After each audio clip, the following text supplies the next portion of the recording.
Okay, this is the demo.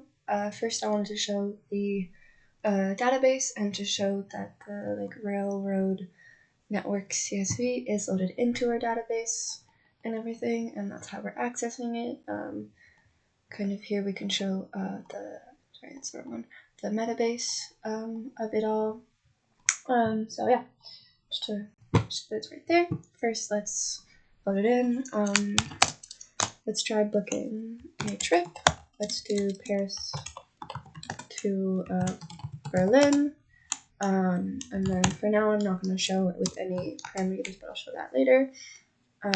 As you can see, I wanted to do this just to show that connections are possible. For example, we could run from Paris to Brussels, Brussels to Amsterdam, Amsterdam to Berlin, and we have a couple options here to choose from.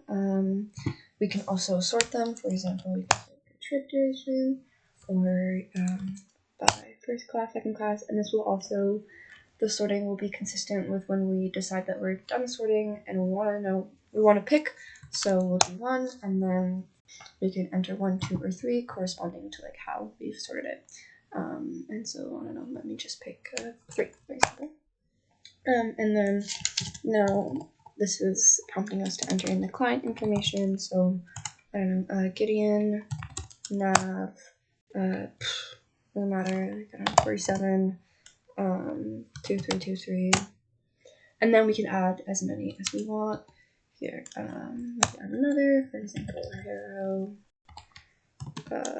Park, 34, and we'll do that.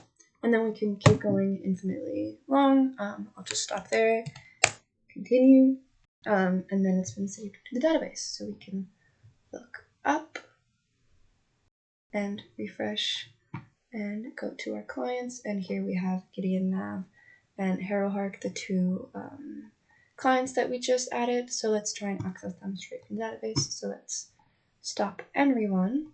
I'm gonna go to view trips, the last name nav, password 2323, and then boom, we have the trip we just booked. Yay.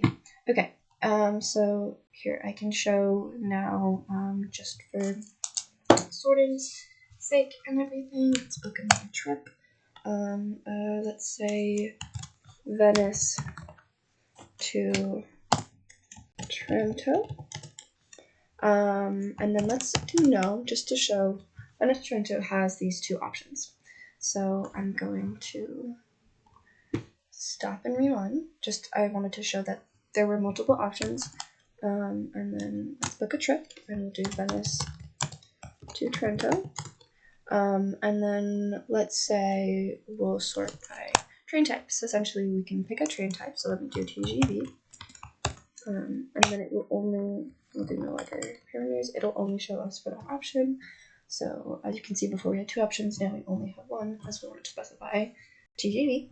And then we can also book it as well. Let's do it. Enter the corresponding option, there's only 1, and we can enter in the same information if we want. Gideon, nav, 47, 253, and that'll be it. Awesome, and then we can go and refresh. And as you can see, it hasn't been added because we already have that client, but a new trip reservation has been added. There's just a lot of them. Yeah, a new one has been added. And then if we look at here, we can verify more easily straight through the console. View trips, 2323, and as you can see, we have both trips, this one and then this other one that we booked under Gideon Nav as well. Yeah, we can show just the code real quick. So first of all, we have the database. Most of it is pretty straightforward, just SQL filters. I don't think I really need to explain it. And then here is kind of how we organize everything. The only thing that I wanted to explain was Schedule Maker. This was a class that was added this was a class that was added to simply just organize everything and make sure that the connections were valid. This was the only one I really wanted to explain because it wasn't super straightforward, maybe what it was, because we have trouble finding names for everything. But yeah, don't really know if there's anything else I should show, but yeah, that would be the demo.